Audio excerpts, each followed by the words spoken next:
खबर शामिल करते हैं गुजरांवाला से, जहां सिलेंडर धमाका हुआ है। 3 अफराद जाँ बहक जबकि मुतअद्दिद जख्मी बताए जा रहे हैं। एक बार फिर आपको अपडेट कर रहे हैं गुजरांवाला से इस अफसोसनाक वाकये के बारे में, जहां एक चाय के होटल में सिलेंडर फट गया है, जिसके नतीजे में 3 अफराद मौका पर जाँ बहक जबकि 6 अफराद के जख्मी होने का बताया जा रहा है। एक बार फिर आपको आगाह कर रहे हैं गुजरांवाला से इस अफसोसनाक वाकये के बारे में, जहां नुमानिया रोड पर चाय के होटल में सिलेंडर फटने से 3 अफराद जाँ बहक और 6 अफराद जख्मी हो गए हैं। इस अफसोसनाक वाकये के हवाले से मजीद बताएंगे हमारे नुमाइंदे आबिद मुगल जी। आप अपडेट कीजिएगा इस वाकये के बारे में।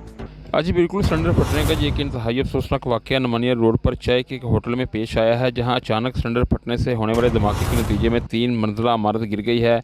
और इस इमारत के गिरने के बाद मलबे तले दबकर 3 अफराद मोहम्मद यूनुस, मोहम्मद शौकत और तीसरे शख्स का ताहाल नामालूम नहीं हो सका, मौका पर ही जाँ बहक हो गए हैं। जबकि शहबाज, रिजवान, उस्मान, हमजा, अब्दुल्ला और अब्दुर्रहमान ये 6 अफराद हैं जो शदीद जख्मी हुए हैं। इस सिलेंडर फटने के बाद होने वाले धमाके की इत्तला मिलने पर रेस्क्यू 1122 के एहलकार फौरी तौर पर जाए हादसा पर पहुंचे हैं, जहां रेस्क्यू 1122 ने मलबे तले दबकर हलाक होने वालों की लाशें निकाली हैं, जबकि जख्मी होने वाले 6 अफराद को तिब्बी इमदाद के लिए सिविल अस्पताल मुंतकिल कर दिया है। जी।